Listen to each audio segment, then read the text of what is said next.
La présence des insectes, pour moi, c'est quelque chose qui est significatif d'une bonne santé de l'écosystème.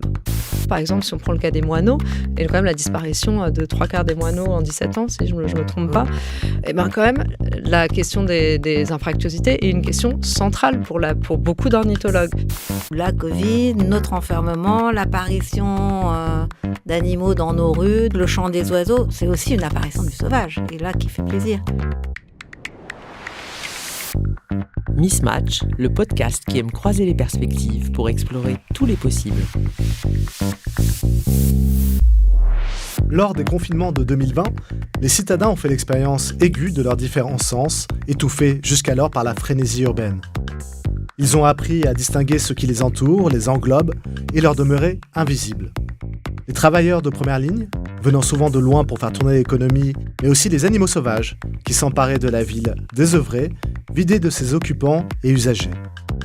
Si les urbains exprimèrent leur reconnaissance pour les travailleurs, c'est un autre sentiment qui émergea face au retour de la nature. L'émerveillement. Voir des cerfs, des chevreuils, des sangliers, des renards, entendre le chant des oiseaux nous procura un plaisir vif, primaire, essentiel. Ce surgissement de l'inattendu nous permit de redécouvrir ce que l'humain et les animaux partageaient. Être vivant. À l'issue de la pandémie, certains ont fait le choix de quitter la ville, montrant que celle-ci perdait de son attractivité et que son imaginaire s'était quelque peu tari.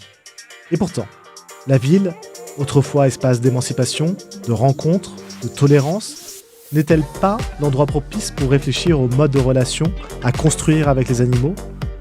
Loin de la Robinsonade, la ville, lieu de tous les vivants ? C'est ce que nous chercherons à voir avec nos invités. Alors j'ai le plaisir de retrouver Léa Mosconi. Bonjour Léa. Bonjour. Tu es architecte, tu es maîtresse de conférences à l'ENSA Nantes. Tu es la cofondatrice en 2015 de l'atelier Boni Mosconi, présidente de la Maison de l'Architecture en Île-de-France, et tu as été la commissaire scientifique de l'exposition Paris Animal qui a été présentée au pavillon de l'Arsenal en 2023. On va y revenir. On va voir notamment comment l'architecture a pris le tournant environnemental et a intégré l'apport des sciences sociales dans son questionnement. Nathalie Blanc, bonjour. Bonjour. Tu es géographe, tu es plasticienne, directrice de recherche au CNRS. Tu es depuis 2019 directrice du Centre des politiques de la Terre. Et tes travaux de recherche concernent le thème de la nature en ville, de l'esthétique environnementale, et tu interroges la façon dont la mise en récit affecte notre perception du vivant. Et enfin, Joëlle Zask, tu es philosophe, bonjour. Bonjour. Maîtresse de conférences à l'université d'Aix-Marseille.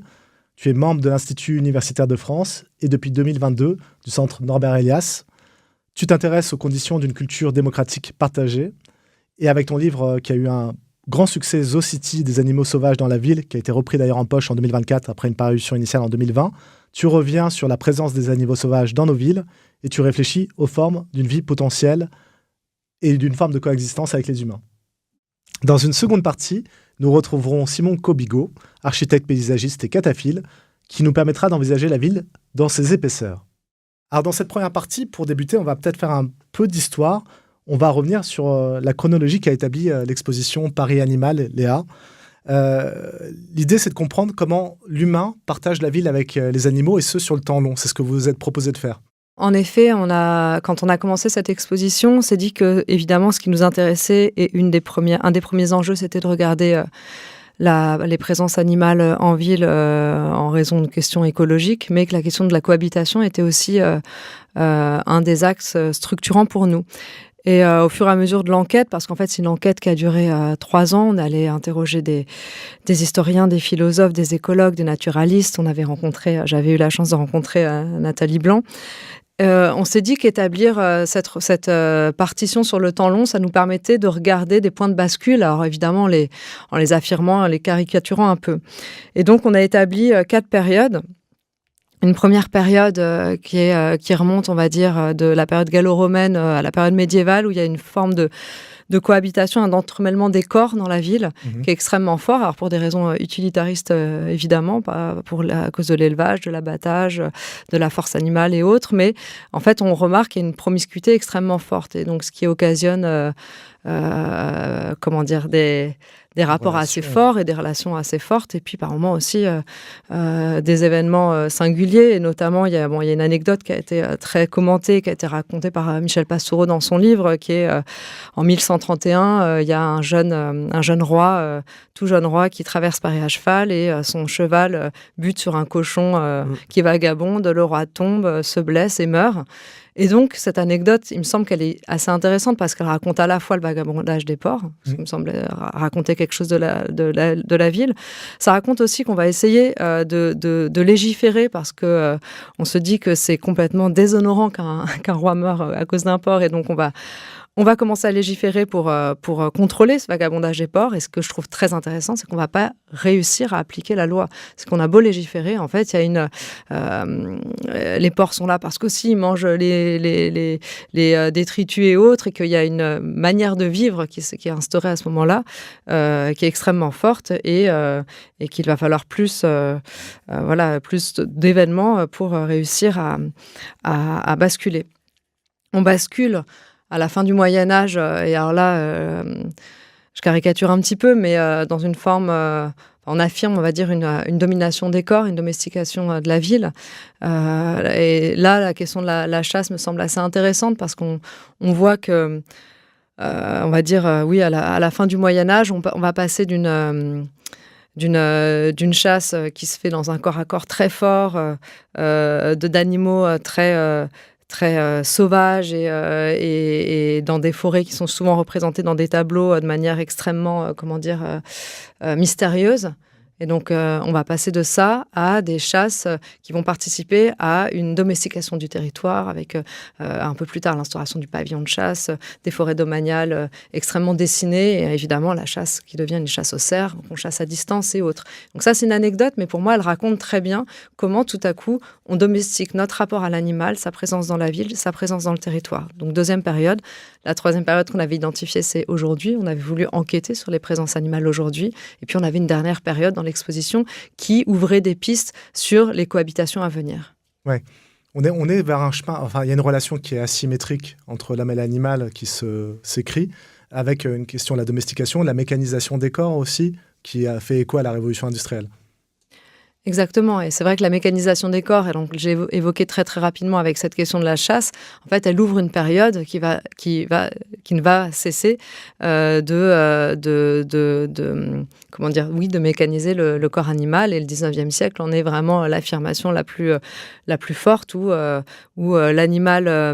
l'animalité est exclue de la ville, et l'animal dont on a encore besoin parce qu'on n'a pas encore de moteur et qu'on n'a pas encore de système pour réfrigérer et pasteuriser, et ben en fait l'animal est réduit en effet. Et là je caricature un petit peu, et évidemment que l'histoire est plus complexe et hétérogène que ça, mais malgré tout, en fait on va avoir une ville où Paris, ce sera la ville aux 100 000 chevaux, et ces 100 000 chevaux, on va les utiliser pour le transport des marchandises, pour leur force physique et autres.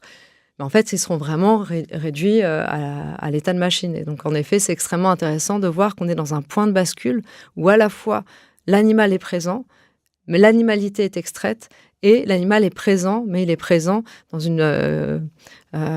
un utilitarisme qui est très fort. Alors, après, on pourrait parler aussi d'autres cas singuliers comme l'animal domestique, et je pense qu'on y reviendra sûrement tout à l'heure.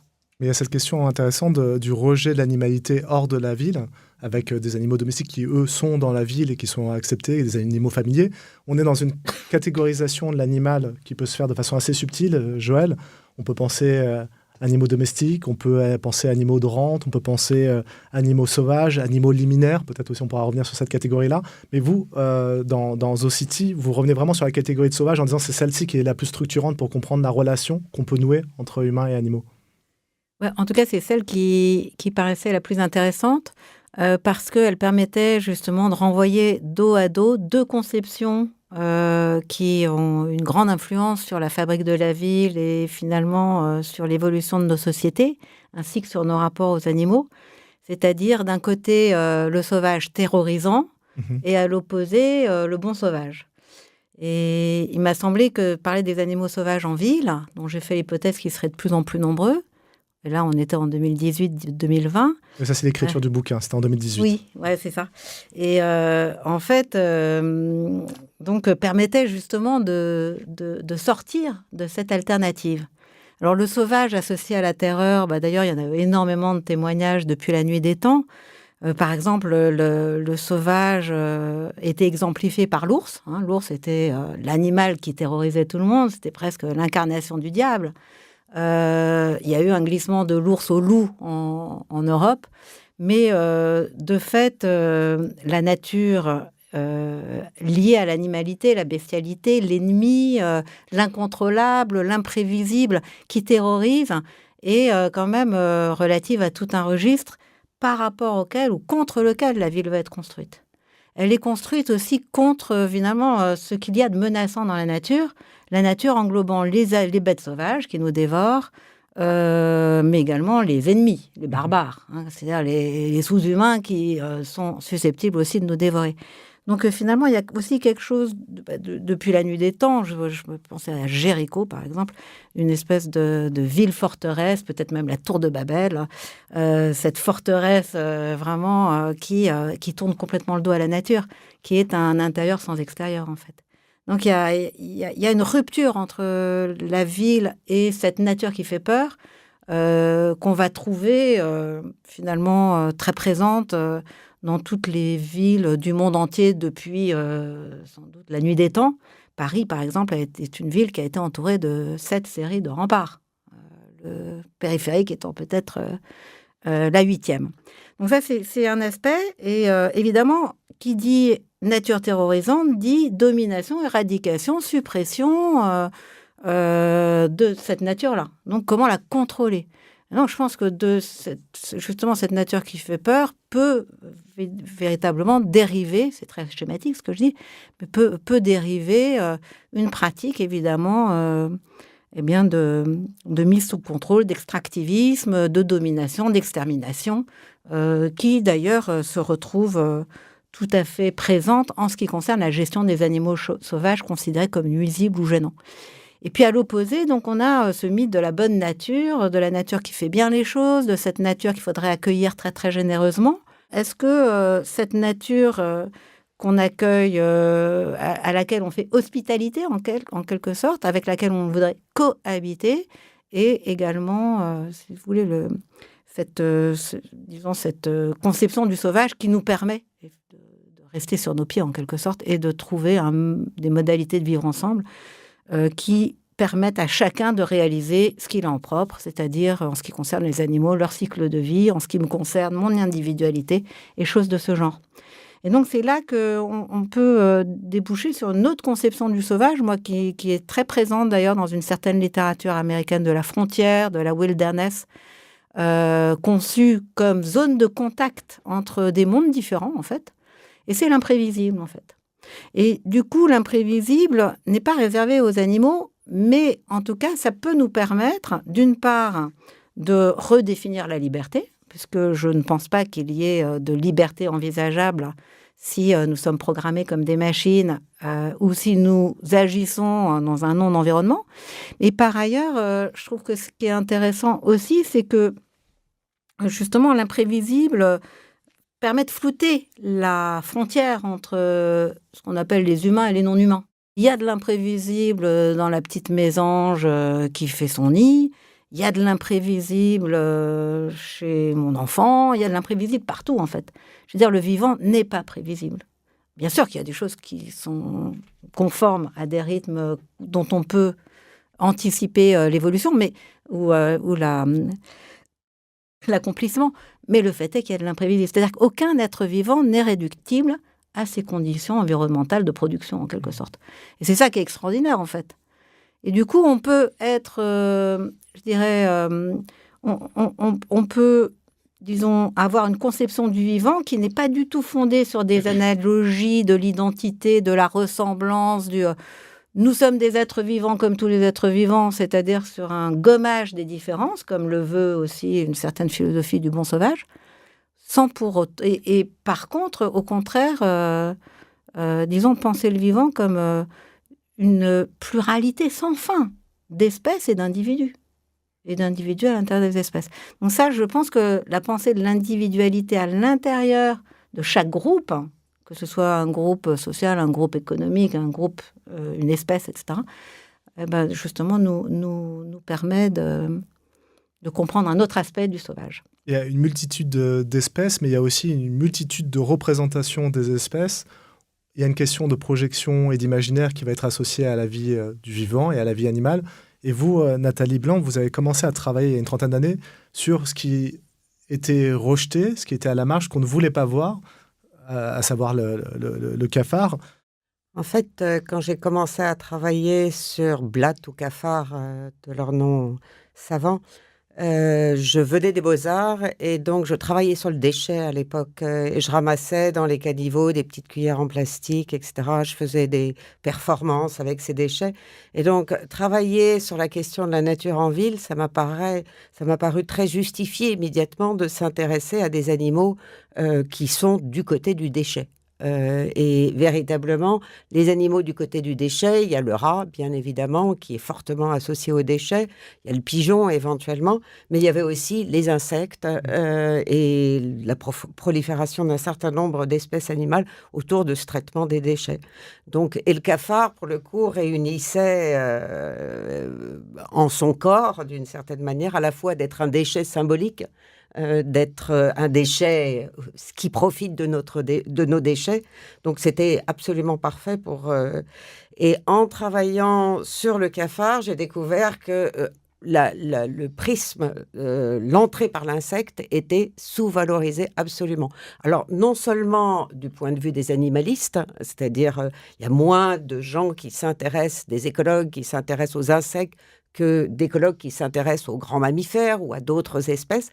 Donc, il y a une sous-représentation des études scientifiques sur ces animaux-là, mais aussi, par exemple, pour le code rural, il y a très peu d'insectes qui se retrouvent dans le code rural nominalement.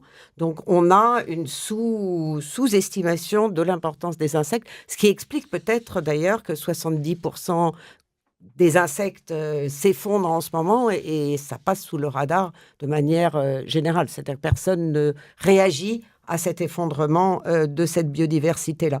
Donc moi, ça, c'était quelque chose qui m'avait intéressée. Et ça m'avait intéressée pour rebondir sur ce que disait Joël, c'est-à-dire que la ville, c'est un filtre. Alors moi, j'appelle pas ça une forteresse parce que véritablement, le cafard arrive à se glisser. Donc, je crois que la forteresse est inachevée. Mais en tout cas, les murs que ça a construits, ça permet de filtrer le type d'espèces qu'on aimerait voir rentrer dans cette ville. Et ce filtre, il est essentiellement conçu à échelle humaine. C'est-à-dire tout ce qui échappe à notre désir.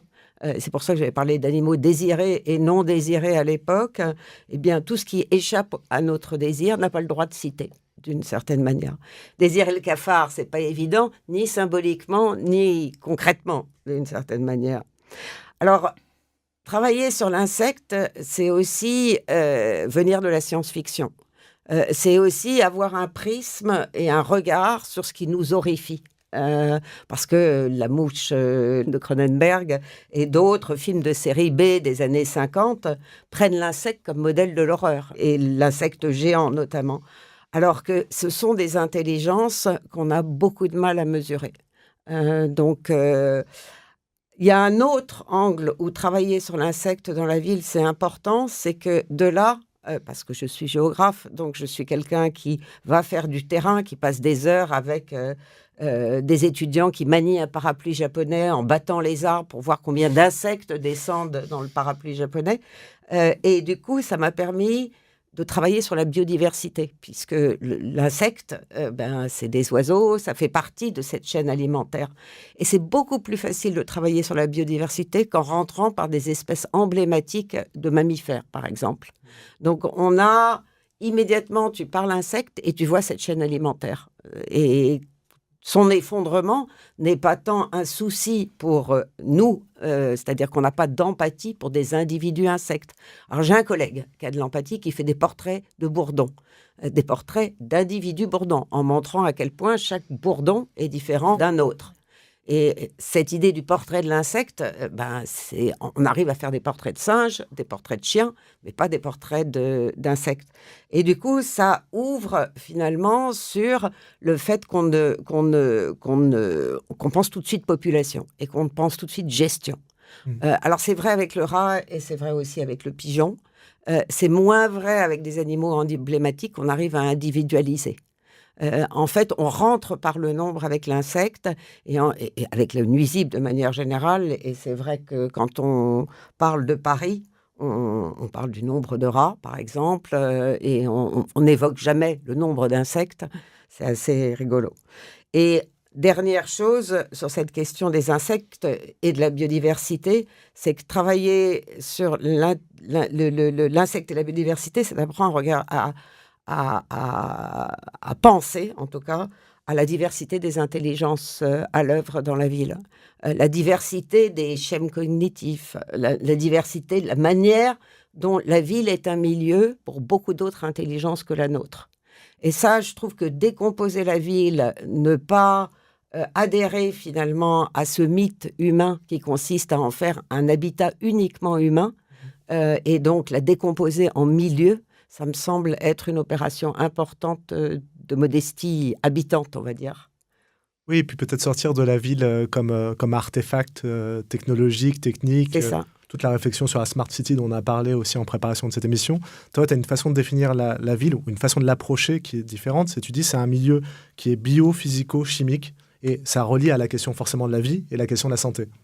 Tout à fait. On a beaucoup travaillé sur ça. Dernièrement, on a fait un gros terrain à Montpellier, autour de Une Santé, qui est un nouveau paradigme scientifique qui permet de penser à la fois la santé des écosystèmes et la santé globale et des humains. Et pour le coup, en approchant ça, tu essayes de voir comment tu construis ce schéma relationnel, comment tu construis ces liens entre les sangliers, leur présence, ce qu'ils trouvent à la ville, leur manière d'y vivre, et puis la santé des habitants qui est autour, et la santé de la rivière, parce que les hydrologues parlent comme ça, de bonne santé des rivières. Hein. Donc, il y a cette idée, et on en discutait tout à l'heure, de cette question de santé, comment elle est difficile à approcher. Il y a ce prisme de la santé qui, en ce moment, est travaillé de manière beaucoup plus élargie. Peut-être trop élargie pour arriver à dire quelque chose de vraiment intéressant, mais il n'empêche que la présence des insectes, pour moi, c'est quelque chose qui est significatif d'une bonne santé de l'écosystème. Et le fait de, par exemple, se promener dans les champs et de ne voir plus aucun insecte, c'est quelque chose qui est très proche d'un lieu mort. Et ça, cette question des lieux morts, elle est importante parce que quand on dit lieu mort aujourd'hui et terre morte, ça veut dire qu'on dit lieu vivant ailleurs. Et les réserves naturelles assument ce rôle de réserve du sauvage. Alors, et ça, c'est une question que j'aurais voulu poser à Joël d'une certaine manière. Est-ce qu'un sauvage qu'on met en réserve est toujours un sauvage ? Est-ce que quand Léa parle de domestication du territoire qui naît à la fin du Moyen-Âge avec des plans de chasse un peu différents, ne parle-t-on pas de domestication tout court ? C'est-à-dire que penser la domestication à travers du contrôle des espaces, et notamment des espaces urbains, me semble être un enjeu de ce qui est en train d'arriver, là où on dit que pour préserver la Terre, et j'en finirai là, c'est réserver 30% de sa surface à de la biodiversité, comme s'il y avait une espèce de contrôle spatial, une mise en réserve qui était le nouveau geste de domestication, ou le nouveau qui s'inscrit dans cette tradition dont vous parliez toutes les deux. Je vais inviter Léa peut-être à rebondir là-dessus et sur la question du rapport de l'architecte à la gestion du sol, du foncier, du territoire, de l'espace, et peut-être aussi à une réflexion qui a été engagée au sein du milieu architecte sur la question environnementale et la question de l'altérité, parce que justement, on est en train d'essayer de trouver des continuums et des rapports au vivant qui n'existaient peut-être pas avant. En effet. Moi, quand j'ai travaillé sur ma thèse, j'ai regardé comment, dans les années 80, 90, 2000, la question écologique était réaffirmée par les architectes après un moment assez fort dans les années 60 et 70 où ces questions avaient été déployées. Et j'ai fait un travail assez laborieux où j'ai regardé la terminologie, employé les notions mobilisées dans les discours des architectes, dans les médiations liées au monde de l'architecture, dans les écoles et autres. Et donc, j'ai pu voir combien il y a une diversité de discours et combien, à un moment donné, quand au début des années 2000, la question du développement durable arrive, combien elle est écrasante et combien la question de l'énergie est une question centrale et structurante et presque un des seuls prismes par lequel la question écologique est abordée. Je caricature un peu. Et en fait, combien la question du vivant et des vivants est absente. Et en fait, elle est absente aussi, il me semble, alors là c'est une hypothèse, en raison de cette question du contrôle. L'énergie, c'est quelque chose qui se quantifie, qui se contrôle, qui se mesure. La question animale est très peu traitée, en tout cas jusque dans les années début 2020, fin 2010, à cause de cette question du contrôle et du caractère imprévisible qu'évoquait Joël Zask. Et donc, ce qui est assez intéressant, c'est que quand arrivent des questionnements, surtout qui viennent de générations plus jeunes. Moi, par exemple, quand j'étais enseignante, j'ai une élève qui travaillait sur la question des façades et de la biodiversité.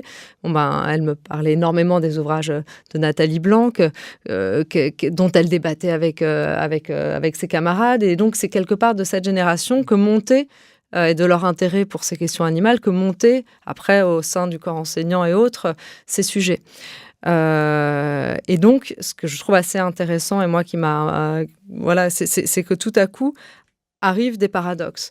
Et on a, par exemple, sur cette question de l'énergie, pour répondre à cette question de l'énergie, dans le monde de l'architecture, on a généralisé l'isolation thermique par extérieur, ce qui fait des façades extrêmement lisses, et ce qui participe, alors c'est pas la seule raison, mais ce qui participe à la difficulté pour les insectes et les oiseaux de trouver des refuges dans des infractuosités.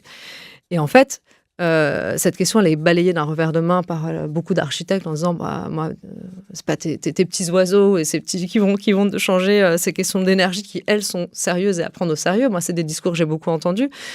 Or, quand on parle avec la LPO, on se rend compte que finalement, par exemple, si on prend le cas des moineaux, et quand même la disparition de, si je dis pas de bêtises, de 3/4 des moineaux en 17 ans, si je me trompe pas, et ben quand même, la question des infractuosités est une question centrale pour beaucoup d'ornithologues. Alors, comment on confronte ces enjeux écologiques qui sont si différents dans notre monde de l'architecture entre la question de l'énergie, la question du climat et puis la question de la biodiversité, la question des matériaux. Il y a des agences comme Chartier d'Alix, par exemple, qui disent on peut garder cette question de l'isolation, mais du coup, donc on a le mur intérieur, l'isolation extérieure, et puis on rajoute un parement en béton dans lequel on va venir créer des infractuosités. Mais le coût écologique de créer ce béton, comment on ajuste avec ces différents enjeux, coût des matériaux, je parle d'écologie, coût écologique des matériaux, coût de l'énergie et biodiversité. Et donc on est face tout à coup à des choses auxquelles on ne peut pas répondre de manière dogmatique et qu'on est toujours obligé de situer par rapport à un ensemble de paramètres, de disciplines et autres. Et pour nous autres architectes, où on a quand même une culture de l'autonomie de la discipline, de l'universalité, en fait, ça nous met en difficulté, ce qui est très bien, je pense. Et peut-être la question du patrimoine. Bien sûr, et ça, mais tu as complètement raison. Le patrimoine, il y a des alliances qu'on n'imaginait pas du tout, qui se font entre la préservation d'un existant d'un existant bâti et d'un existant vivant. Et ça, il y a de plus en plus d'alliances. Il y a une chercheuse qui s'appelle Bérénice Gossuin qui travaille beaucoup là-dessus. Et c'est en effet des alliances que je trouve extrêmement intéressantes. Et pour rebondir sur ce que disait Nathalie tout à l'heure, il y avait un texte dont le titre m'échappe, mais de Catherine Larère, de la philosophe Catherine Larère, qui revenait sur le parallèle qu'elle faisait entre... où elle disait que pour un des indicateurs pour voir le caractère polluant d'un pays, de dégradation des milieux habités et autres, c'était de voir la manière dont il considérait les espaces de wilderness, de préservation de l'environnement. Et plus on sanctuarisait, en fait, la sanctuarisation racontait beaucoup de ce qu'on se permettait d'un autre côté. Ça répond c'est un peu à côté de ce que tu disais, mais je trouve... Non, mais on revient sur cette question de gestion, de domestication de l'espace, du territoire, de cloisonnement, de zonage, qui renvoie, si j'ai bien compris ce que Nathalie voulait dire tout à l'heure, à une question de domestication qui dépasse la question purement animale. C'est soit on est dans une optique de domestication et l'humain va en souffrir aussi, soit on cherche d'autres voies et c'est peut-être une façon de réinterroger de l'altérité aussi, de dialoguer avec. Joël. Oui, parce que en fait, je crois que historiquement, la ligne de démarcation entre le domestique et le sauvage, elle est très très poreuse, elle est très fluctuante. Par exemple, les aborigènes d'Australie pratiquaient depuis 60 000 ans des feux dans le bush pour favoriser la pousse, entre autres d'ailleurs, parce que ces feux ont beaucoup de fonctions, pour favoriser la pousse d'un certain nombre de plantes, notamment d'herbages, dont les kangourous sont friands, sachant que ils vont à la chasse aux kangourous. Donc, est-ce que le kangourou, c'est un animal sauvage ou domestique ? Pareil pour les bisons. Les grandes plaines sont des paysages du feu. Les grandes plaines américaines, ils ont été incendiées pendant des milliers et des milliers d'années. Le bison est-il un animal sauvage ou domestique ? Donc, il peut y avoir d'un côté des animaux semi-sauvages, semi-domestiques. Et par ailleurs, comme le montrent aussi un certain nombre de paléontologues ou d'historiens, la domestication, ça marche dans les deux sens. C'est-à-dire que les animaux domestiquent les humains. C'est-à-dire les rendent les habitants d'un domus, enfin d'une économie, et les font entrer dans une voie qu'on appelle la civilisation. Donc c'est pas si, on peut pas avoir une pensée binaire du sauvage et du domestique. Moi, ma thèse, c'est de dire qu'il y a du sauvage, où il devrait y avoir du sauvage partout, et que la prédation, la catastrophe écologique, et en même temps le mythe infernal, c'est de penser que soit qu'on a une nature primaire qui va s'exprimer spontanément à partir du moment où on va supprimer tous les obstacles, libre évolution, sanctuarisation, etc., mais ça peut être catastrophique, surtout si on considère qu'un certain nombre de paysages placés en libre évolution sont en réalité des paysages qui ont été anthropisés depuis des centaines de milliers d'années, peut-être même depuis 2 millions d'années, en réalité, depuis Homo erectus. Puis en même temps, c'est catastrophique aussi de se dire, non, mais le sauvage, ça gêne, c'est sale, c'est gênant, c'est dangereux, on éradique. Donc, un rat, c'est sauvage. Un moustique, c'est sauvage. Et c'est intéressant de se dire, mais qu'est-ce qui nous empêche de voir du sauvage dans le rat, ou dans le moustique, ou dans le pigeon ? Bon, le pigeon serait plutôt un animal féral. C'est encore une autre catégorie, c'est-à-dire retourner à l'état sauvage après qu'on l'a domestiqué et abandonné, une fois qu'est apparu le télégraphe, en gros, etc., etc. Donc, plutôt que de rester à l'intérieur d'une pensée comme ça, très binaire, justement, recréer justement de l'altérité, c'est-à-dire penser l'autre comme sauvage. Mon enfant est sauvage. Il n'est pas que sauvage, évidemment, mais je veux dire, lui prodiguer une éducation, c'est lui donner des matériaux ou des prises ou des tremplins grâce à l'usage desquels il va développer quelque chose qui n'est pas de mon ressort, que je ne domine pas, que je ne contrôle pas. Et en même temps, si je lui donne rien, il va pas se développer, il va rester complètement handicapé et psychopathe. Donc voilà, c'est cet entre-deux, moi, que je trouve intéressant, et c'est ça qu'on pourrait appeler le sauvage. Nathalie et Léa, j'ai envie de faire rebondir chacune peut-être avec un mot là-dessus, sur cette sortie du binaire. Là, peut-être par la catégorie du monstre, on en avait parlé aussi, qui était cher à Bruno Latour, et donc de sortir de l'opposition nature-culture. Et peut-être, Nathalie, ensuite, pour la question du milieu et l'adaptation au milieu. Oui, alors, c'est finalement Nathalie qui commence. Non, je rebondissais plutôt sur ce que disait Joël, là, sur cette question du sauvage qui me laisse perplexe depuis longtemps. C'est-à-dire, est-ce qu'il est possible encore de penser le sauvage alors que les espaces sont contrôlés et qu'on vise à contrôler non seulement l'espace, mais les couches d'atmosphère, ce qu'on appelle, nous, la zone critique, c'est-à-dire toute la zone habitée par les êtres humains, avec ce que ça veut dire en termes de domestication, non seulement... c'est-à-dire maîtriser le cycle de la reproduction, mais aussi des nuages, de l'eau. Il y a une domestication du monde qui est de plus en plus épaisse, d'une certaine manière. Oui, mais en même temps, le feedback, le méga-feu, c'est un événement naturel et qui n'est pas domesticable. Enfin, c'est ça aussi. Enfin, je pense que les zoonoses, pareil. Enfin, oui, tout à fait. C'est pour ça que cette frontière, elle se déplace, mais à l'endroit de la nuisance. Et c'est-à-dire qu'à partir de ce qui devient sauvage et ce qui échappe au contrôle et qui éventuellement endommage le cours des activités humaines, on a l'impression que c'est ça l'endroit du sauvage. Oui, mais par exemple, là, comme on le disait au départ, le Covid ou la Covid, notre enfermement, l'apparition d'animaux dans nos rues, de petits canards sur une place publique, le chant des oiseaux, c'est aussi, d'une certaine façon, on a beaucoup parlé de reconnexion au vivant, mais bon, c'est aussi une apparition du sauvage, et là, qui fait plaisir.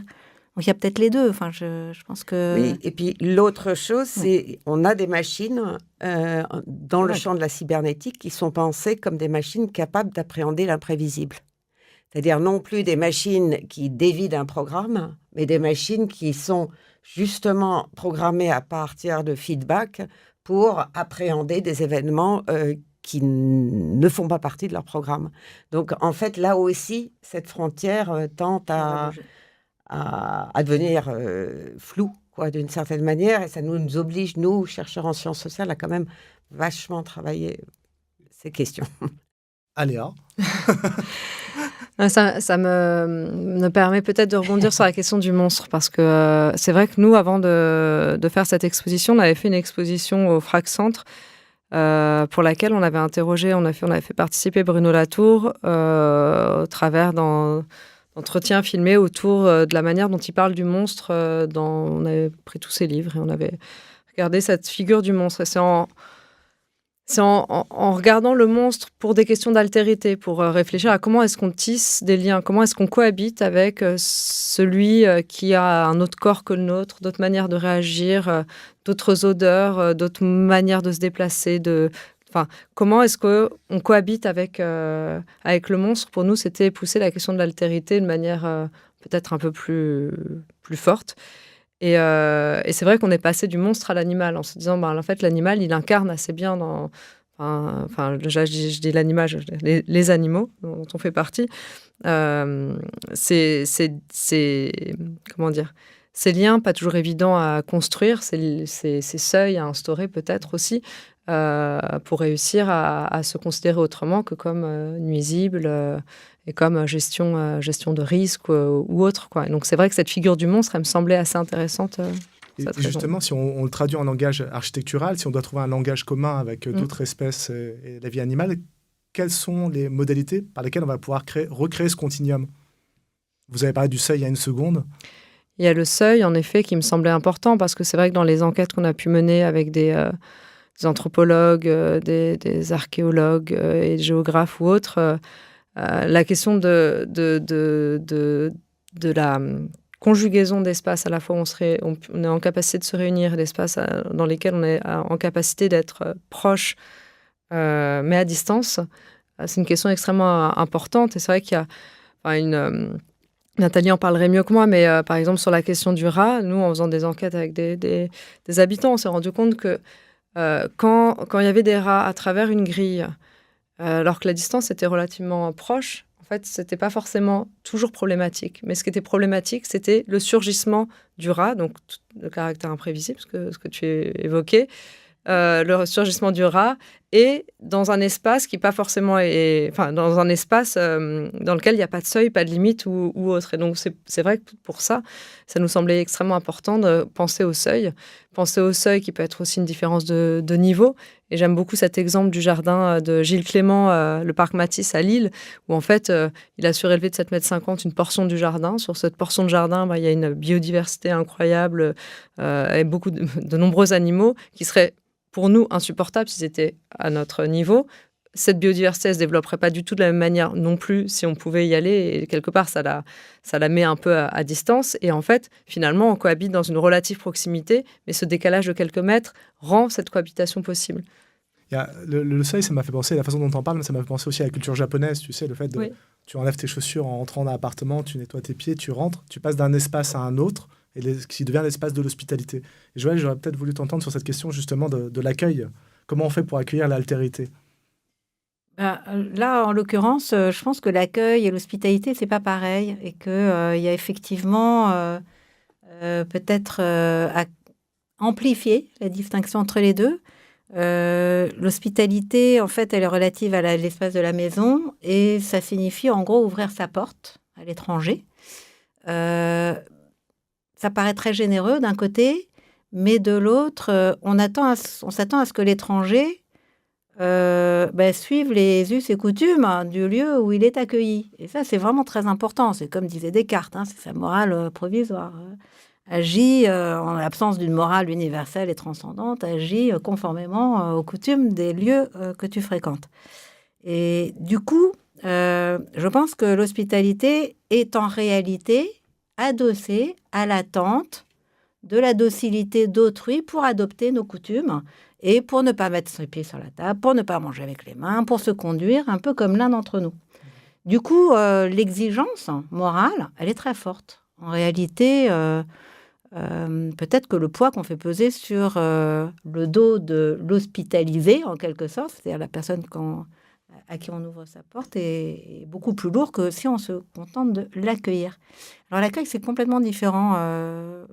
L'accueil ne suppose pas qu'on fasse rentrer. Par exemple, on peut accueillir des gens en les aidant à faire des démarches administratives, on les accueille en leur fournissant des vêtements, ça peut être un petit déjeuner dans la rue, ça peut être, pourquoi pas, par exemple, les Inuits, en ce moment, ils accueillent des ours polaires en tuant pour eux des carcasses de morses ou de phoques et en les laissant à 30 km de leur village, parce qu'il ne faut pas que l'ours fasse un lien entre la source de nourriture et le village. Ça, c'est absolument essentiel, sinon l'ours va venir se servir dans le village et tuer des gens.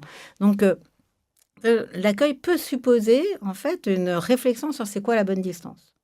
C'est quoi la bonne distance pour nous permettre, justement, quelque chose qui n'a plus rien à voir, là, pour le coup, avec la cohabitation, mais qu'à voir avec la coexistence. Et en fait, cette figure de la coexistence, elle est, je dirais, sociologiquement, historiquement, architecturalement très importante, puisque c'est celle du voisinage, en fait. Les relations de voisinage, elles ont été réputées un peu le fondement des sociétés démocratiques depuis l'Antiquité. Le voisinage, c'est aussi le coup d'envoi de la sociologie urbaine, de l'école de Chicago, etc. On s'occupe des neighborhood communities, des communautés de voisinage. Et qu'est-ce que c'est qu'un voisin, finalement ? Un voisin, c'est ni un ami, ni un ennemi. Un voisin, c'est quelqu'un qui se trouve là, que je n'ai pas choisi, que je peux d'ailleurs parfois détester, dont je préférais qu'il ne soit pas là. Ça arrive assez souvent. Mais pour autant... à la présence de laquelle il va falloir que je m'ajuste. C'est-à-dire que je ne vais pas le tuer, je ne vais pas le supprimer. Donc, considérer des animaux, le rat, par exemple, comme voisin, why not ? Du moment qu'il ne rentre pas chez moi, après tout, comme me disait mon dératiseur que j'avais été consulté quand j'étais envahie de cafards asiatiques de 10 cm de long, il m'a dit, bouchez tous les trous. Il m'a dit, mais les rats, vous ne vous rendez pas compte, madame, c'est les vrais éboueurs de la ville de Marseille. Et donc, il a complètement changé mon regard sur les rats. Il m'a parlé de leur intelligence, etc. Maintenant, j'aime bien les rats. Et donc, je suis passée de la phobie à une relative amitié, une philia, on va dire, pour les rats. Mais en fait, c'est ça, tout le monde le vit, ça. Je veux dire, cette réversibilité entre un comportement phobique et un comportement amical est telle qu'on ne peut absolument pas se fier à ses sentiments. Donc, le mieux, c'est de gérer les distances. Moi, un voisin qui fait du tapage... et que j'entends parce que l'architecte n'a pas prévu d'insonoriser les murs, évidemment, je vais avoir des réactions de haine à son égard, alors que si l'architecte avait prévu d'isoler les murs, il ferait le tapage qu'il veut, moi, ça ne me gêne pas.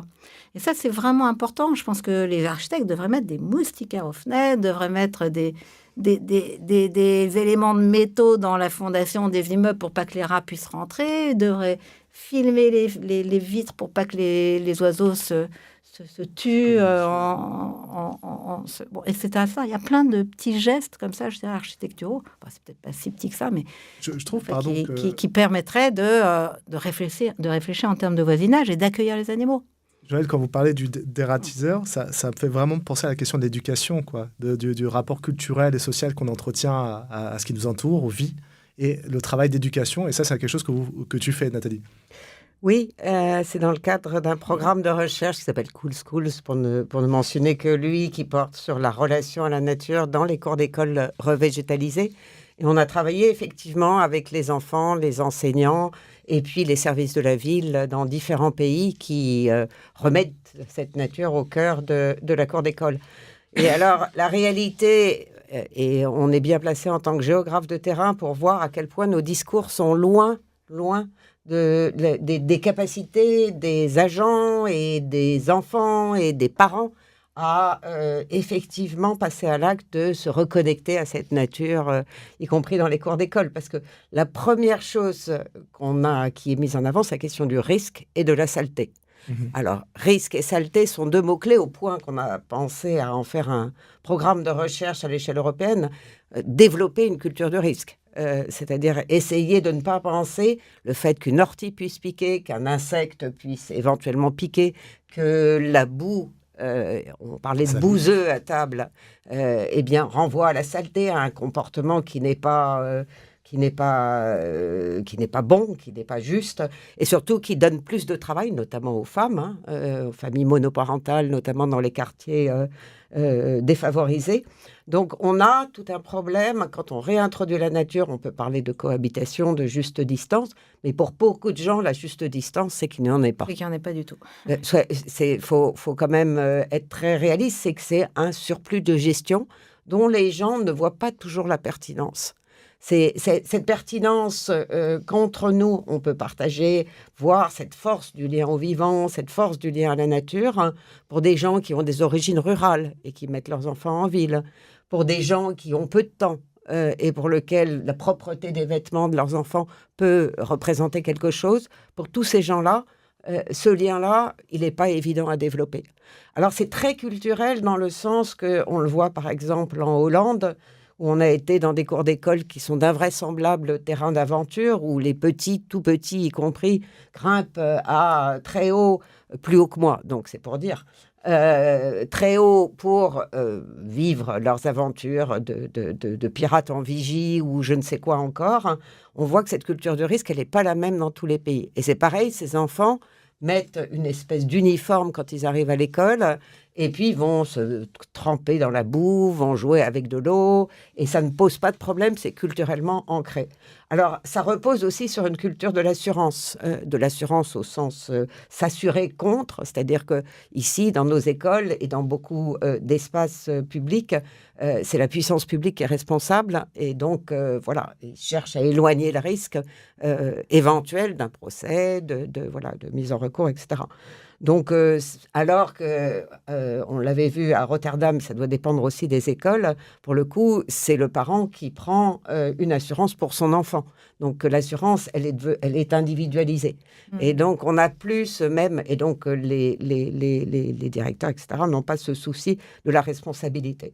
Ce que je veux dire par là, par rapport à la ville, c'est qu'on est dans des espaces aseptisés, dont on a éloigné la boue, les eaux courantes, et qu'on essaye de réintroduire aujourd'hui, mais à coût important. C'est-à-dire que ça suppose que les services de la ville aient plus d'espace à gérer et d'espace en libre évolution à gérer.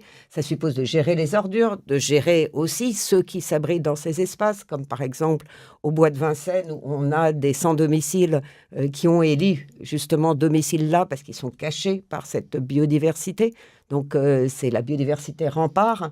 Donc, cette cohabitation, je la trouve, on la prône beaucoup dans les textes, mais dans la réalité, on voit tous les difficultés qu'elle rencontre, et notamment en termes de classe sociale. À quel point ce rapport à la nature, il est inégal selon les groupes sociaux de référence, les cercles de socialisation, la manière dont on s'identifie à des voisins, à un groupe social. Et c'est vrai que j'avais travaillé avec des écologues qui réintroduisaient cette nature. C'était pas à Clichy-Montfermeil, c'était à Aubervilliers, dans le nord d'Aubervilliers. Et ils avaient détruit, débitumé en partie et laissé les plantes et le vivant se transformer. Et les personnes, les habitants, les riverains, pensaient que c'était parce que c'était mal géré autour d'eux. C'était un symptomatique du fait qu'on les négligeait ou qu'on ne s'occupait pas de leurs espaces publics. Et alors que du côté des classes aisées, on voit un retour en grâce ou un aller simple en grâce de la biodiversité, y compris dans des espaces très aisés, par exemple dans l'ouest parisien, etc. Alors que quand j'ai commencé dans les années 90 à travailler sur ces questions, on voyait que les classes aisées voulaient d'espaces extrêmement aseptisés. Donc, on a une évolution des cultures en la matière, mais qui pose problème. C'est-à-dire que toujours, la nature est socialisée. Elle est vecteur de socialisation. Et du coup, on a trop tendance, à mon sens, à considérer l'écologie et la nature en dehors du social. Et ça, d'un point de vue politique, et pour introduire ces réflexions et cette éducation à l'environnement, à mon avis, c'est crucial de penser ça aussi. Léa, quand on parle des politiques publiques qui s'investissent et pour lesquelles ça représente un coût considérable, surtout quand elles veulent tout comprendre, tout gérer, tout planifier, on a un peu une optique qui est similaire chez l'architecte, en tout cas dans une certaine figure de l'architecte qui serait de l'architecte auteur qui contrôle son œuvre. Oui, en effet, ce que je trouve intéressant depuis une dizaine d'années, enfin, ce qu'on collectivement, en tant que chercheur en architecture, on trouve intéressant, c'est de voir que la figure qui a été très valorisée d'architecte, même quand on faisait nos études et depuis longtemps, c'est la figure de l'architecte-auteur qui ordonne, un grand ordonnateur de l'espace, de la vie et autres, et qu'aujourd'hui, de plus en plus, et notamment avec le caractère imprévisible des enjeux écologiques et autres, c'est la figure de l'architecte enquêteur qui est de plus en plus mise en avant. Donc, de se dire, en fait, avant même de réfléchir à faire un master plan, un bâtiment ou autre, en fait, enquêter avant enquêter, et souvent enquêter à plusieurs. Enfin, ça suppose enquêter en empruntant à d'autres disciplines, enquêter sans forcément construire au final. En fait, ça, il me semble que ça raconte beaucoup de choses de l'évolution de notre métier. Et que ce sont des réflexions qui sont extrêmement partagées en ce moment. Je voulais ajouter, pour rebondir sur l'intervention de Nathalie Blanc, que nous, en tant qu'architectes, on est évidemment confrontés au caractère opérationnel des projets, mais aussi que cette dimension symbolique qui vient d'être évoquée, elle est extrêmement importante, parce qu'on aura beau penser des projets qui articulent différentes échelles, l'échelle du territoire avec des questions de tram, l'échelle du quartier avec des mares, l'échelle du bâtiment avec des façades, avec des infractuosités et autres. En fait, si ces différents projets y renvoient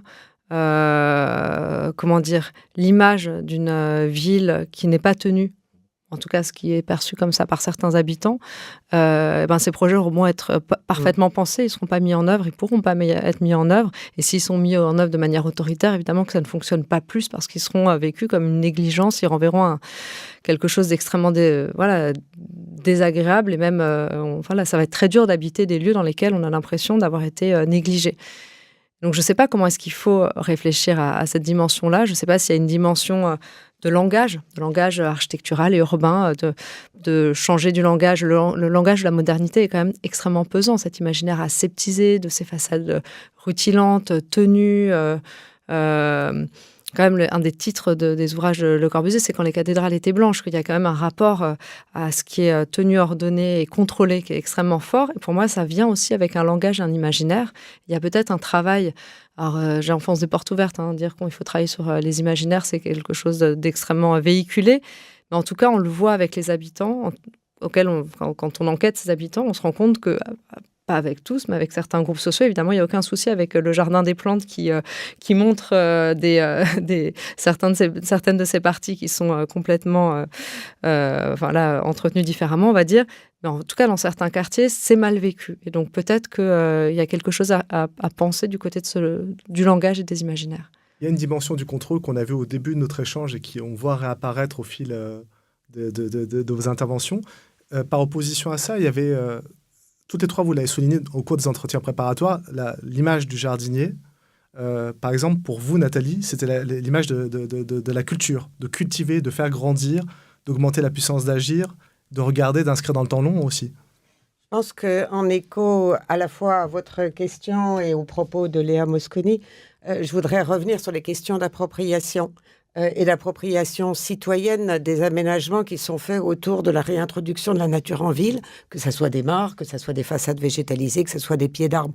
Ce qu'on voit, c'est que les projets d'aménageurs sont extrêmement peu participatifs, même quand ils prétendent l'être. Et que, pour le coup, on a un défaut de la part des collectivités locales et des pouvoirs publics plus généralement, de pouvoir s'appuyer sur les associations et la manière dont ces associations, le papy qui va ramener des ruches, l'assos qui va travailler sur les champignons, d'autres vont vouloir protéger, et de faire appuyer, accompagner ces logiques habitantes et leur donner droit de cité. On arrive avec le geste aménageur, qui est un geste d'architecte, un geste urbaniste, et on impose une façon de voir la nature dans la ville. Et je pense que ce défaut de logique participative, alors on parle maintenant de solutions fondées sur la nature, pour parler de la réintroduction de la nature en ville en termes d'aménagement. Alors parce que on dit ça va mettre de la biodiversité, ça va améliorer la réponse au changement climatique, ça va améliorer la désimperméabilisation des sols, permettre l'infiltration de l'eau, etc., etc.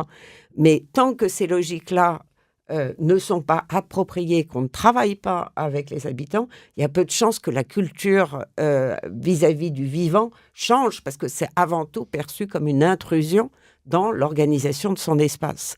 Donc, et une intrusion dont on ne comprend pas toujours le sens, sinon qu'éventuellement, il faut supporter des nuisibles dans l'espace, dans son propre espace. Et je repense à un bâtiment qui est porte de France, donc pas très loin de mon propre bureau, où ils ont végétalisé la façade, et derrière, c'est du PLATS, donc du très social, donc des habitants en grande partie captifs, et qui se retrouvent avec du bégon pour pouvoir éliminer les insectes qui pénètrent du fait de cette végétalisation de façade.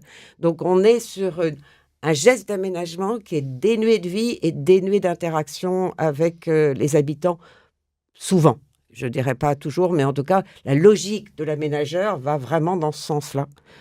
Juste, je me permets, mais la difficulté, c'est peut-être de faire comprendre aussi que le travail du vivant, ce que ça fait, ce qui s'exerce, pour même les occupants, les résidents, qui le perçoivent comme une agression aussi.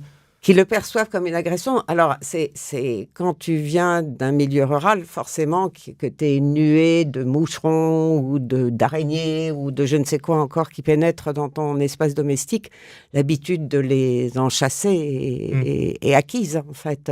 Alors, lui dire que c'est bien, ils vont rentrer, ça va faire du bien à...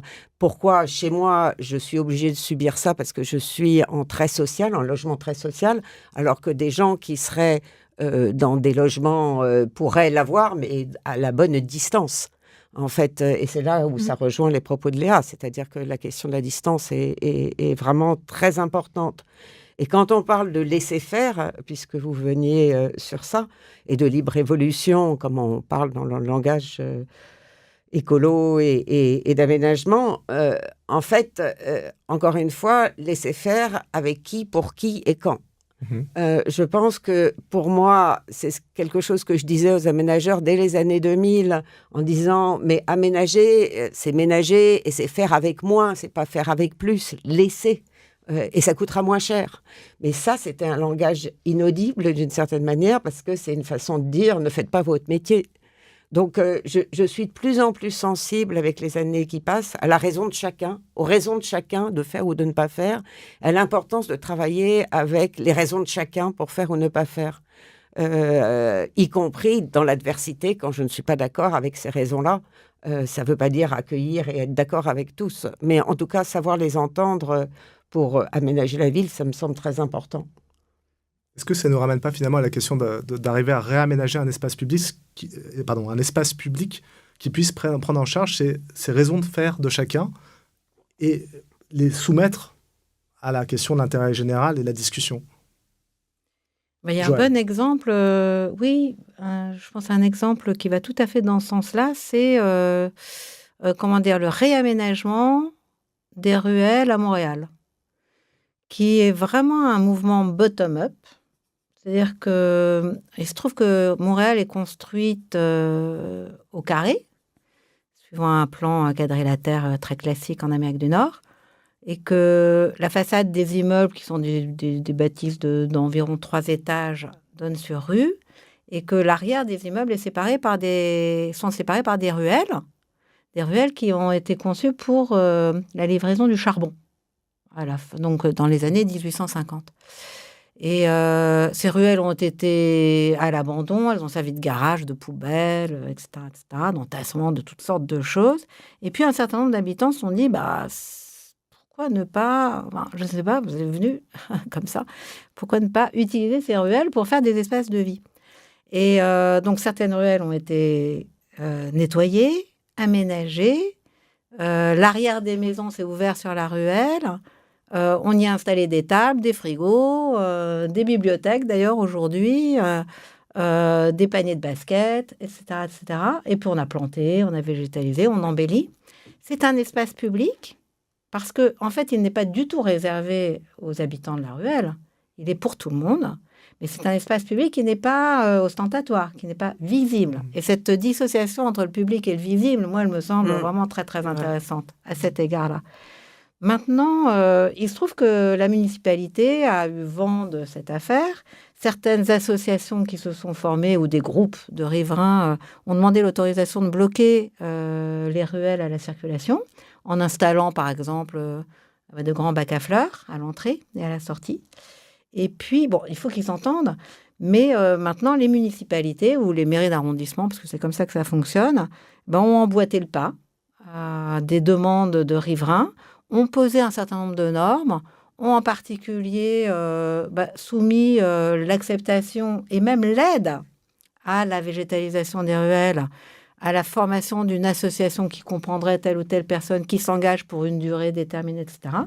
Et aujourd'hui, la ville, finalement, ou les mairies d'arrondissement sont véritablement les mandataires, non pas les représentants, mais les mandataires d'un public qui a eu l'initiative de cette végétalisation. Et c'est effectivement, parfois, la ville vient prêter des machines pour désasphalter, pour démacadamiser, par ailleurs prête ou donne des plans, des conseils, etc. Et puis aussi à créer une espèce de carte des ruelles végétalisées. Maintenant, un très grand nombre de ruelles sont vraiment merveilleuses à voir. C'est intéressant. On peut se balader dans Montréal sans plus passer par les rues. Et en voyant des spectacles tout à fait étonnants, avec des gens qui viennent là pour manger, pour dormir, pour lire, pour se retrouver, pour faire des apéros, les gosses qui jouent, etc., etc. Donc c'est une ville dans la ville, en quelque sorte. Mais je trouve que le processus est intéressant parce que, d'une certaine façon, il coche un peu dans toutes les cases, à la fois de l'écologie et de la démocratie. J'ai l'impression que ça va résonner aussi pour l'architecte, ce genre de projet, de partir de l'existant et le transformer. Oui, complètement. Et alors ça fait écho, mais de manière peut-être avec un pas de côté à ce sur quoi je voulais, ce avec quoi je voulais terminer,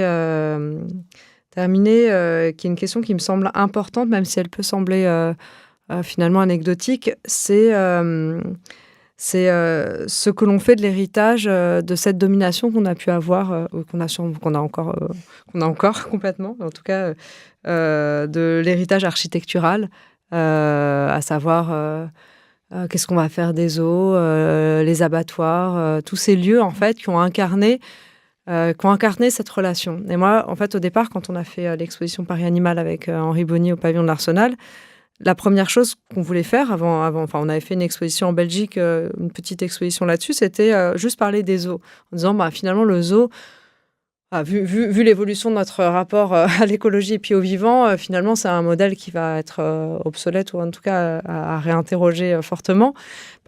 Et si on le réinterroge, qu'est-ce qu'on en fait? On avait prévu de demander à 10 architectes de proposer un projet de zoo, et finalement c'est Mathias Rouleau qui en a fait un, et Jean-Baptiste Fressos a commenté, on a fait une rencontre autour de ça, et pour moi ça me semble être un enjeu, alors peut-être symbolique, mais de se dire la transformation de ces lieux, ça racontera beaucoup du nouveau rapport, toute proportion gardée, en tout cas de la manière dont on envisage nos rapports à venir avec ces autres vivants, et aussi pour moi, c'est un enjeu qui est assez important architecturalement, et ça raconte aussi beaucoup des programmes qu'on va pouvoir inventer pour être dans des relations qui seraient moins asymétriques que celles qu'on a aujourd'hui. Parce qu'aussi, ce dont on s'est rendu compte en faisant cette exposition, Paris Animal, c'est que les 30-40 projets qui courent les 2000 ans d'histoire sont que des projets d'architecture quasiment dans lesquels on a des relations extrêmement asymétriques d'exploitation, de domination et autres. Et donc, il y a aussi peut-être un enjeu d'invention programmatique pour penser en dehors des questions de biodiversité, d'accueil, de trames, de façades accueillantes, de toits, tout ce qu'on a évoqué, mais pour quelles seraient des architectures animalistes dans lesquelles on a d'autres rapports aux animaux. Et pour moi, c'est aussi un enjeu de programme, pas seulement d'architecture. Je vous propose de nous arrêter sur cette idée de programme, de réinvention de la relation asymétrique entre l'homme et l'animal. Merci Nathalie, merci Léa, merci Joël. C'était un plaisir de vous retrouver dans Mismatch pour cet échange autour de la ville et le vivant.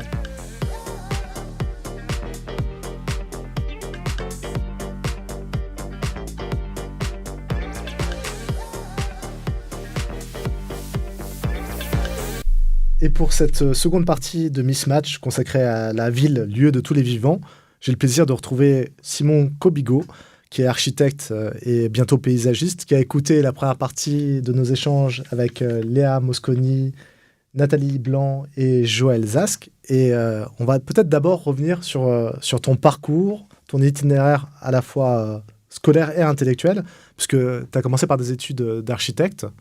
Tu as terminé en 2017, c'est ça? Diplômé en 2017. C'est ça, en effet.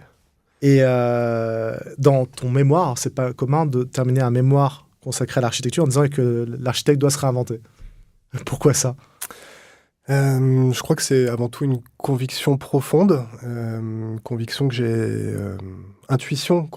essayé de vérifier par ce travail du mémoire, et qui était sur l'utopie, hein, d'ailleurs. Qui questionnait en effet la question des communautés intentionnelles. C'était le sujet de départ. Donc des projets de réinvention de micro-sociétés dans lesquels les architectes avaient souvent des rôles de guide ou de planificateurs. Ça me fait penser à ce qui a été dit tout à l'heure, justement, de ce rôle de l'architecte ordonnateur qui a pu apporter dans une figure sociétale qui n'a plus lieu d'être, en fait, aujourd'hui, je pense, qui a pu apporter un rôle d'organisation, de direction, de planification. Ouais, parce que dans les utopies traditionnelles, on avait vraiment cette figure de on va penser d'abord la ville pour penser les rapports entre les humains, le rapport politique, etc. C'était la ville qui structurait finalement. C'est le plan définitif, l'objectif final qui doit d'abord être mis en place pour pouvoir être atteint. Ouais, le plan définitif est en amont. Voilà, tout à fait. Ouais, ce qui est exactement l'inverse de ce qu'on s'est dit tout à l'heure, où il fallait laisser faire. Voilà, donc cette approche de l'architecte ordonnateur comporte cette méthode, et en l'occurrence, ces questions de laisser faire ou de reconsidérer, de retrouver de la modestie dans notre rapport aux choses, au monde, à la conception, ne sont plus compatibles avec ce mode de fabrication ou de conception, à mon avis. Et déjà, tu faisais une articulation, alors on développera plus tard, mais tu faisais une articulation entre la question de l'agriculture et la question de l'architecture, en disant si on veut penser un mode de vie sain, on ne peut pas dissocier ces deux terrains. Ça me paraît aussi, c'est peut-être pas évident, mais quelque part, quand on commence à se pencher sur la question, ça devient très très vite central. Une urbanité dépend de tout un territoire beaucoup plus vaste que l'enceinte urbaine murée, qu'on a évoqué aussi tout à l'heure. Selon le nombre d'habitants qu'occupe une cité, on va avoir besoin d'une certaine superficie de production alimentaire pour pouvoir nourrir ses habitants. Alors la mondialisation a miraculeusement délocalisé, parce qu'on peut aujourd'hui transporter, cultiver en toute saison, à tout endroit, manger exotique du matin au soir, n'importe où dans le monde, ce qui implique d'autres problématiques. Mais en effet, cette question de savoir comment est-ce qu'on fournit en aliments les habitants d'une cité est centrale dans la pensée de la cité en elle-même. Oui, parce que c'est pas le lieu de la production agricole, la cité, c'est la consommation. Ça a pu l'être pendant un certain temps, jusqu'à une époque industrielle où finalement on dissocie les enjeux, les fonctions, et on découpe aussi le territoire selon les usages et selon les types de production qu'on veut en faire. Ouais. Avec ce retour à la question de la production au sein des villes, mais de façon assez marginale en fait quand même. Oui, alors l'intention est louable et les enjeux sont réels. Simplement, on se rend bien compte aujourd'hui que les villes ne dispose pas de superficie suffisante, quand bien même on investit tous les toits plats de Paris, on sera très très loin du compte en termes de bouche à nourrir. Il va falloir trouver d'autres modalités, quand bien même on peut explorer ces champs-là qui sont pertinents. Alors ça va nous amener après à la question du paysagisme et justement le fait de se dire la ceinture de la ville est une ceinture complètement artificielle. Il faut peut-être penser des continuums. Mais avant ça, on peut revenir aussi sur ton parcours. Parce que quand tu faisais tes études d'architecte, alors je ne sais pas si c'est concomitant, mais tu étais aussi le créateur ou le président d'une association qui s'appelle La Bulle. Ça, c'est vraiment en même temps que tes études. C'est concomitant, en effet. Ça s'est fait pendant les études. Et c'est vrai que ces deux champs d'exploration, ce champ d'exploration théorique sur le mémoire et un champ d'exploration pratique sur l'architecture gonflable, donc, que nous avons découvert avec des amis en 2011 lors du festival Bellastock, donc fameux festival d'architecture à échelle 1 qui est proposé aux étudiants depuis une quinzaine d'années, je pense, maintenant, qui nous permet de découvrir l'architecture gonflable et toutes ses joyeuses vertus de légèreté, de sensation, un côté très ludique et très enfantin dans ce type d'espace, cette matérialité molle, souple, organique qui respire, etc. Donc on a, pendant une dizaine d'années, travaillé avec des amis, et donc depuis 2012 jusqu'à 2022, grosso modo, et l'aventure n'est peut-être pas tout à fait terminée, mais c'est une petite parenthèse. L'aventure n'est peut-être pas terminée, en effet, il y a peut-être quelques projets dans les tiroirs qui sont en cours d'élaboration, mais... voilà. L'association est toujours active ou pas ? Elle existe toujours, elle a été moins active ces 2-3 dernières années, mais elle n'est pas dissoute ni éteinte, et... Alors, pour revenir sur la structure de la bulle, parce qu'il faut qu'on visualise ça, l'analogie organique est forte, parce que tu as une peau, une membrane. Tout à fait. Tu as de l'air à l'intérieur. Exactement, qui est la structure même de l'ouvrage, de l'édifice. Donc l'air est capturé à l'intérieur. L'air est envoyé à l'intérieur d'un volume en simple membrane, donc, qui est hermétique, qui doit être hermétique, et qui sera ensuite lesté au sol. Donc on parle là d'architecture ascensionnelle, à l'inverse de l'architecture traditionnelle qui est, elle, gravitationnelle, donc qui va, avec son poids propre, qui va vouloir s'ancrer dans le sol et qu'il va falloir fixer de façon à trouver l'endroit de statique, l'immobilité. L'architecture ascensionnelle, elle, va avoir envie de décoller, de s'envoler telle une montgolfière. Donc il va falloir la lester au sol de façon à ce qu'elle se tende jusqu'au moment de l'envol qui sera retenu. Voilà. On est complètement dans le geste architectural inverse de celui du béton qu'on coule. Absolument. Il y a quelque chose de profondément opposé, alors pas dans une opposition frontale c'est vraiment une approche tout à l'inverse, en fait, de la construction conventionnelle avec des matériaux qui ont du poids et de la résistance et de la masse. Puis on est dans une économie frugale, quoi. Ça coûte pas très cher. C'est très économe. Pour un volume équivalent, on est sur des ratios de matériaux et de temps de construction qui sont quasiment abattables. Enfin, je connais pas d'autres modes constructifs qui soient aussi économes en temps et en quantité de matériaux que le gonflable. Et en fait, c'est tu me détrompes si je dis une bêtise, mais c'est des structures qui n'ont pas vocation à durer, elles sont éphémères, elles sont dans le cadre...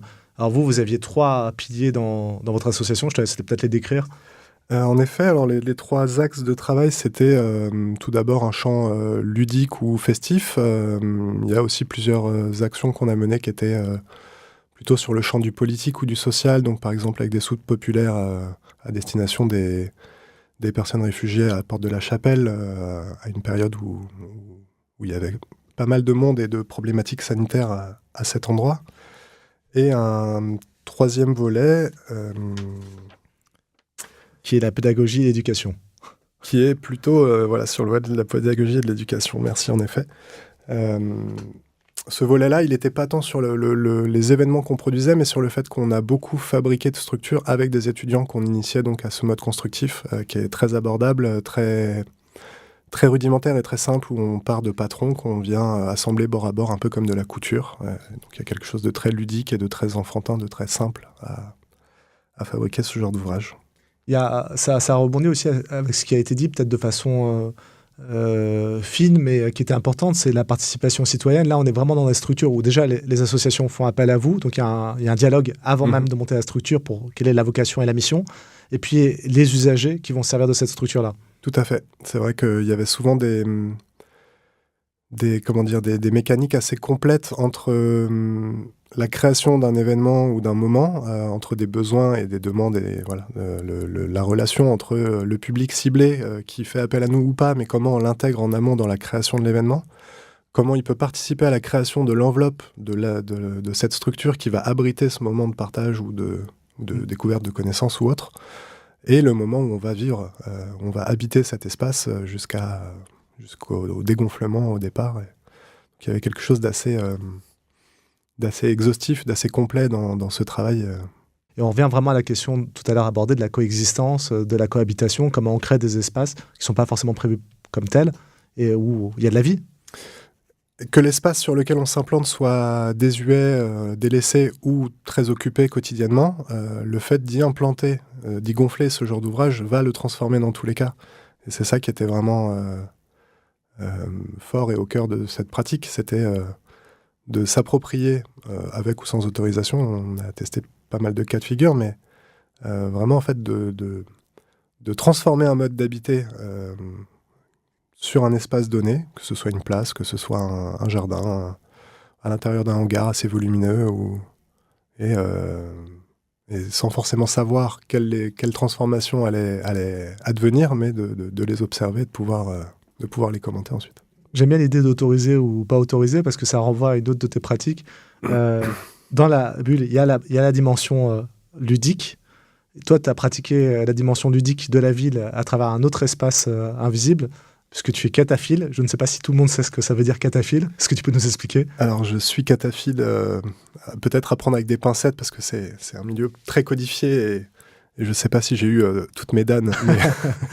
Mais tu as été initié. J'ai été initié donc à la découverte, à l'arpentage ce qu'on appelle les catacombes de Paris, qui sont, avant d'être des catacombes, des anciennes carrières de pierre, essentiellement, qui est un milieu, en effet, méconnu, immense, et qui est en fait une sorte de musée, le plus beau musée, selon moi, de l'histoire de la ville de Paris, qui contient des traces d'activités, d'occupation, d'histoire sur plusieurs siècles.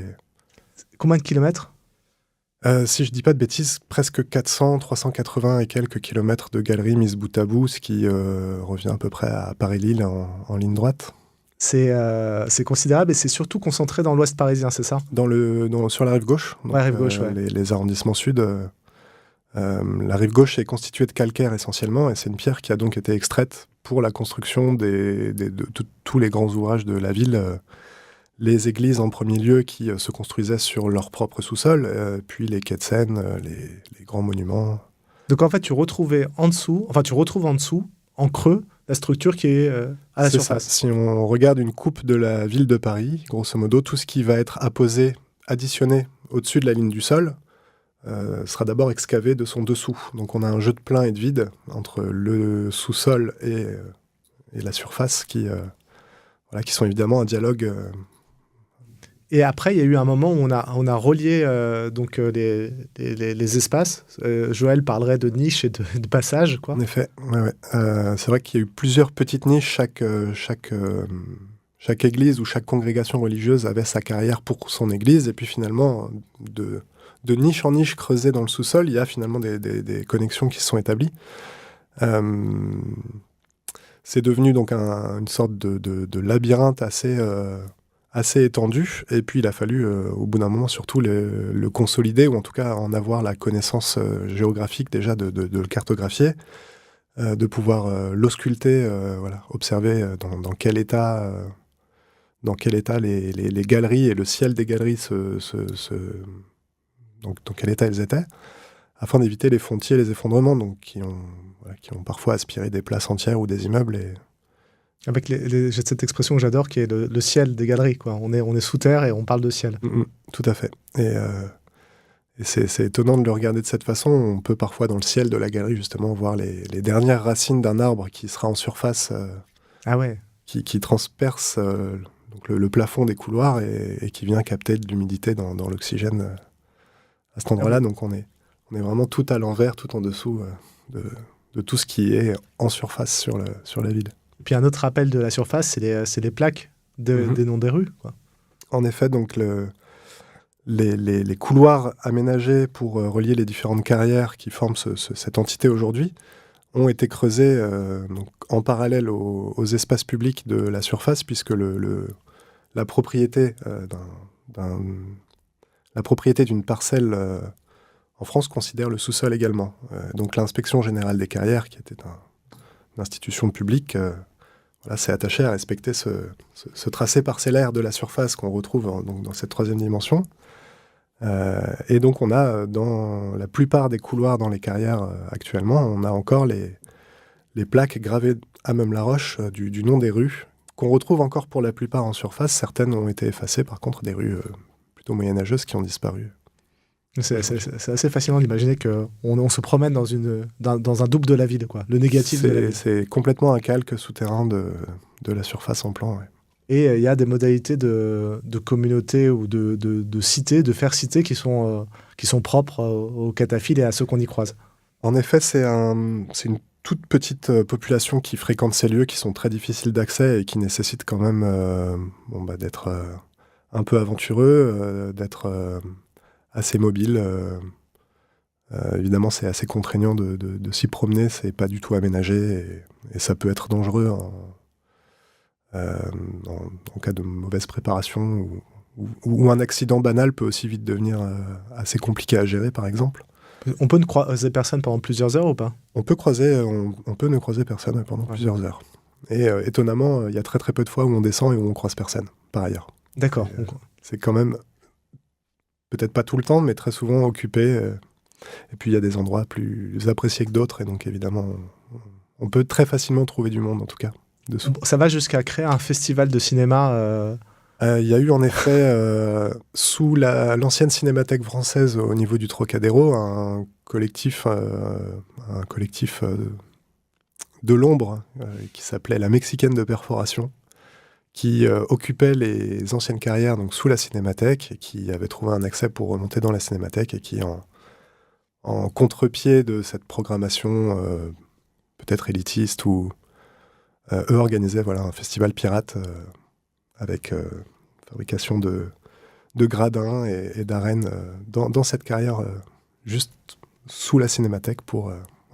Alors on peut l'imaginer, mais c'est une société qui est une communauté qui est très structurée, très codifiée. Au niveau vestimentaire, on se reconnaît. Il y a des populations du jour, il y a des populations de la nuit. Il y a plusieurs types de pratiques. Alors ce qui réunit tout le monde, c'est que c'est d'abord une passion pour soit l'histoire, soit la vieille pierre, ou les deux, ou le patrimoine, qui va réunir toutes ces personnes. Il y a ensuite des distinctions qui s'opèrent entre justement les amoureux de la vieille pierre et les amoureux du graffiti, qui vont pas forcément s'entendre. Donc les frotteurs et les gardiens du temple qui vont s'occuper d'effacer les graffitis sur les pierres. Oui, ça c'est les frotteurs. Les frotteurs qui sont appelés comme ça par les graffeurs, parce que justement ça les amuse bien de les voir à la paille de fer gratter des cailloux. Dans les catacombes, il y a une tombe, personnage j'imagine emblématique. Emblématique, Philibert Asper, qui... Est-ce que c'est une légende ou pas ? Je ne pourrais pas vous donner la réponse ici, mais qui était le gardien des clés de l'hôpital du Val-de-Grâce, donc qui se situe lui aussi dans ces arrondissements du 5e, si je ne dis pas de bêtises, et qui communique avec le sous-sol, qui se serait aventuré puis perdu dans les carrières et dont on aurait retrouvé le corps je ne sais combien de temps après avec son trousseau de clés, identifié grâce au trousseau de clés. Et donc il y a en effet aujourd'hui une pierre tombale à son... Ah, j'adore. À son nom. Là, on a parlé de communautés. C'est des communautés qui sont 2-3 personnes, c'est pas beaucoup, mais on peut pas définir ça comme une communauté intentionnelle. Alors, parle-nous un peu des communautés intentionnelles. Tu as eu l'occasion de voyager en Inde et au Portugal. Mon premier voyage dans ces univers-là, en effet, ça se situe en 2012, où je fais une année de césure pendant mes études d'architecture, parce que j'ai envie de découvrir ces endroits qui m'ont toujours fasciné, intrigué depuis que je les ai découverts.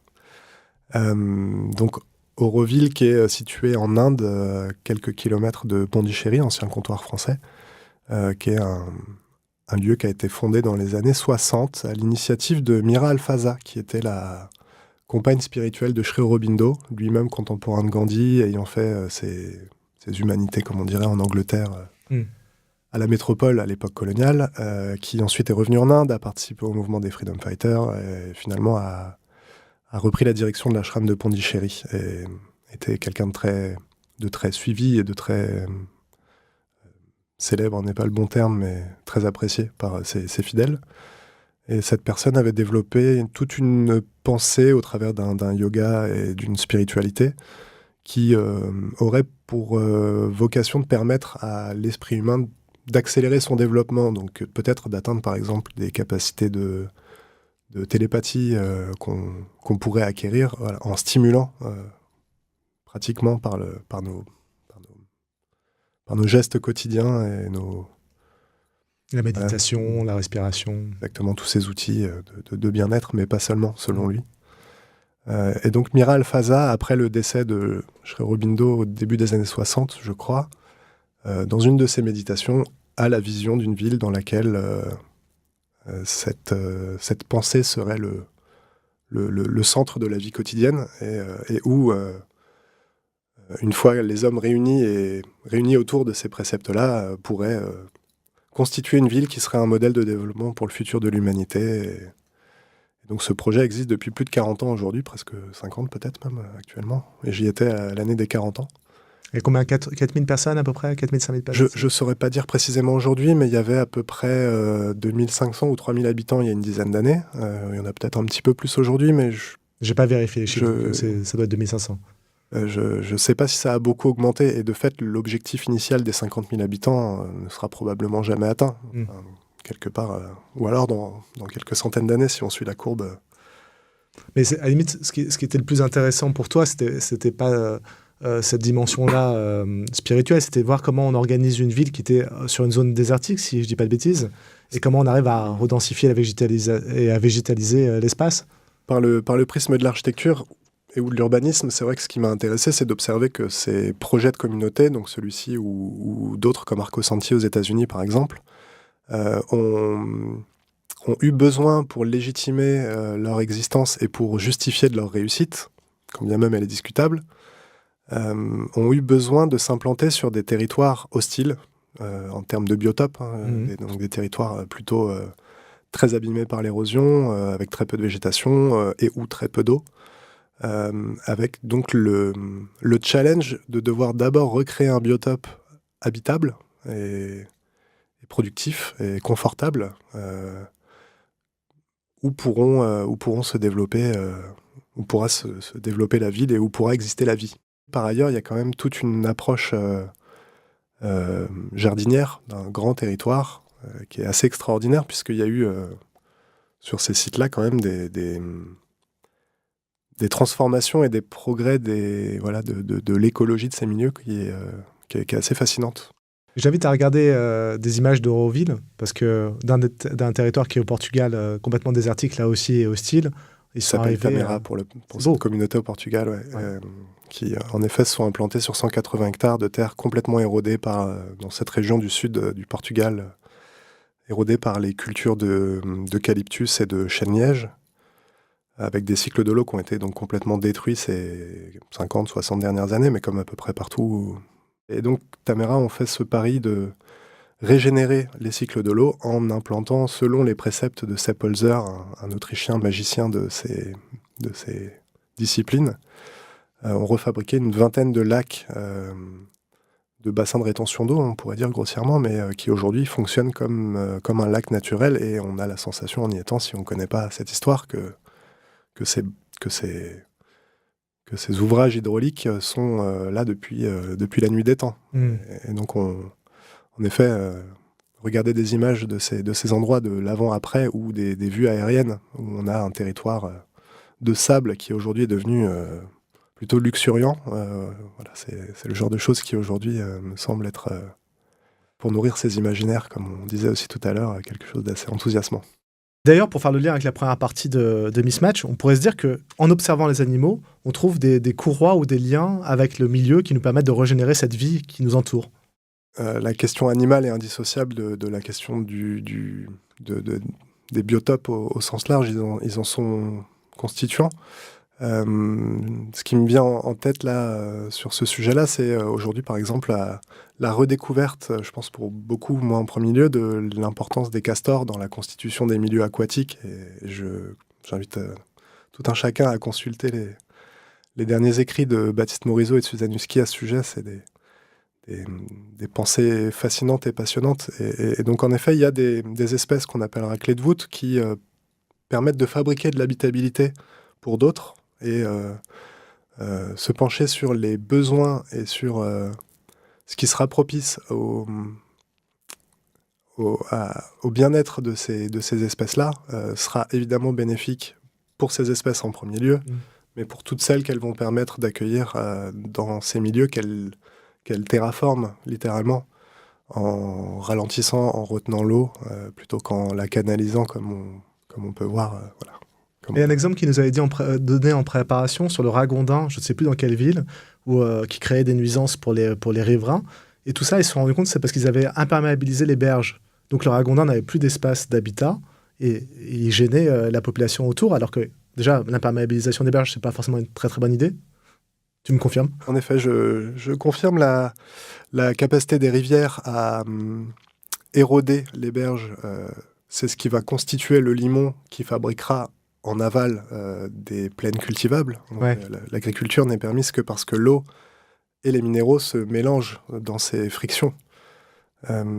Canaliser l'eau, c'est le meilleur moyen d'emmener l'eau douce de sa source jusqu'à la mer le plus rapidement possible, en excluant tout ce qui l'entoure. Tout ce que l'eau va traverser normalement. Et en imperméabilisant ce rapport, il n'y a plus aucun bénéfice.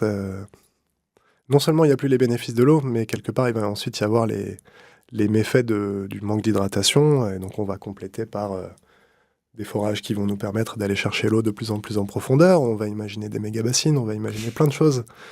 Est-ce que c'est ce qui t'a guidé dans le choix du paysagisme ? Tu t'es dit, tiens, la réflexion architecturale, elle n'est pas suffisante, elle est trop cloisonnée, il faut décloisonner et aller vers le paysagisme ?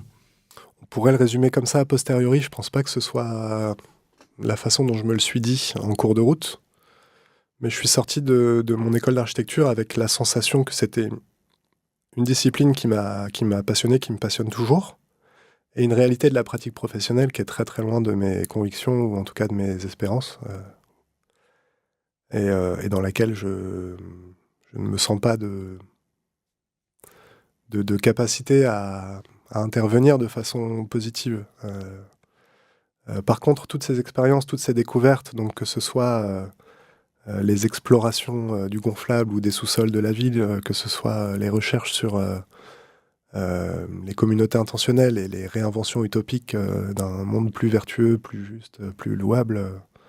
Toutes ces choses-là, petit à petit, le fait d'avoir donc travaillé dans des champs, dans ces communautés, d'avoir observé comment ces réhabilitations des cycles de l'eau pouvaient fonctionner, et puis ensuite être tout à fait autonome surtout, et régénérer le paysage autour d'elle et la vie au sens global. Voilà, tout ça m'a amené petit à petit à me faire prendre conscience que paysagisme et architecture sont des disciplines connexes, et dans la pratique sont des métiers qui s'appuient sur les mêmes modes de représentation, les mêmes processus de conception du projet. Les matériaux ne sont pas du tout les mêmes, peuvent l'être, mais a priori sont aussi distinguables. Et donc voilà, je me suis rendu compte qu'il était peut-être possible pour moi de travailler avec les outils que j'avais découverts et appris pendant mes études d'architecture, mais voilà, de les mettre à profit sur des questions plus, à mon avis, plus urgentes et surtout plus séduisantes, je dirais. Merci Simon pour cet échange. Merci à vous pour l'invitation. C'est un plaisir de partager ces quelques mots avec vous. Faites attention aux castors, laissez-leur de la place. Exactement. C'était Mismatch, un podcast de l'ESCE, l'École supérieure du commerce extérieur, et de l'IFG Executive Education.